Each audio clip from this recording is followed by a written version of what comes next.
Hepinize merhaba sevgili seyirciler, ben Şercan Gündüz. Bugün sizlerle beraber Hakkıyat Tanıtım adlı sistemimiz üzerine kentimizi tanıtmaya devam ediyoruz.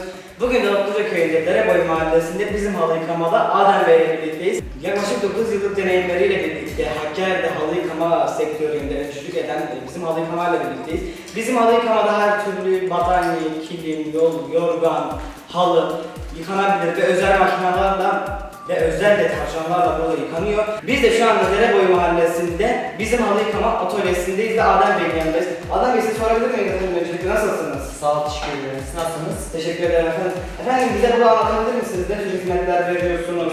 Yıkama seremizde ilk başta lekelerini kontrol ediyoruz. Hani halıda leke falan var mı? Lekelere özel zaten ilaçlarımız burada mevcuttur. İlaç döküyoruz, ondan sonra ıslatıyoruz, iyice nemlendiriyoruz, suda bırakıyoruz. Nemlendikten sonra halımızı önce bir sudan geçiriyoruz, rota üzerinden, manuel robotumuz burada, üzerinden geçiyoruz. Ondan sonra bir köpükle yıkıyoruz. Köpükle yıkandıktan sonra gerberi yapıyoruz, yani çekbaz dediğimiz. Çekbaz yaptığımızda yine bir suda yıkıyoruz. İyice sudan yıkadıktan sonra arkadaş kurutma yapıyor. Adem Bey, çok teşekkür ederim efendim, size çok teşekkür ediyorum. Diğer bir Adem Bey'den işin temizlik ve teknik kısmını dinledik ama siz de bize birazcık bizim halı yıkamayla halk arasındaki ilişkiyi, halının buraya getirme sebeplerini sizden dinleyelim isterseniz birazcık. Tabii, öncelikle hoş geldiniz. Hoş bulduk efendim. Sabah ve öğleden sonra gelen siparişler şu şekilde oluyor. Müşteri telefon açıyor, falanca yer adresini veriyor. Araç o dakikasında müşteri bekletmeden şehir merkezinde olsun, mahallede olsun, hiç önemli değil. Kesinlikle müşteriyi bekletmeden yola çıkıyor.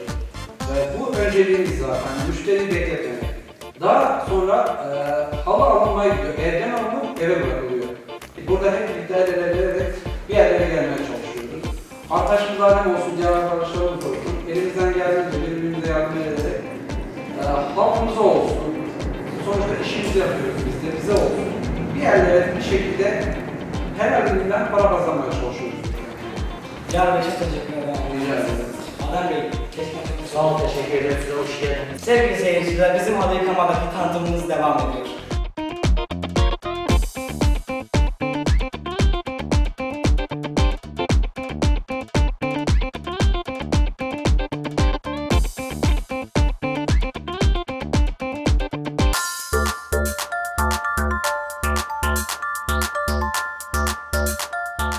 Evet sevgili seyirciler, bizim halı yıkama tesislerindeki dünkü çekimimizi tamamladık. Bugün de Bulak Mahallesi, Bulvar Caddesi, Belediye Sarayı yanında bulunan İletişim ve Merkez Bürosu'nda Musa Işık'la beraberiz. Musa Bey, efendim öncelikle nasılsınız? Teşekkürler, hoş geldiniz. Hoş bulduk efendim. Musa Bey, bizim halı yıkamada dünkü çekimlerimizi, tesislerimizi tamamladık. Siz de firmanın yöneticisi olarak bize firmayı daha geniş anlatabilir misiniz? Sizden dinleyelim isterseniz birazcık da.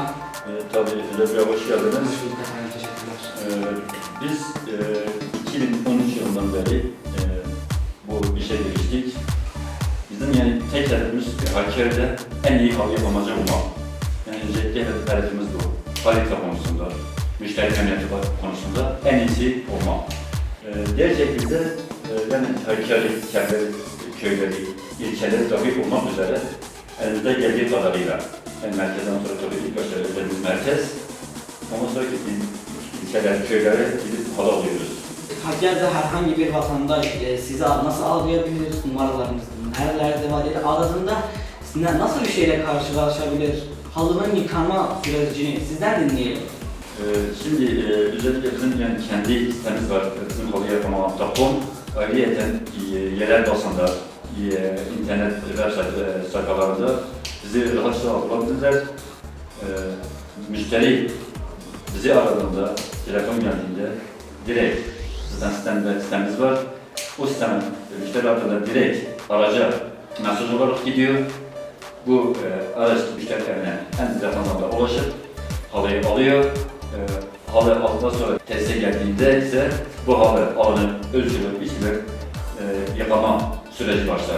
Bu yıkama sürecinden sonra ise paketleme olur. Paketlemeden bittikten sonra tabii bu arada müşteriye mesaj gider.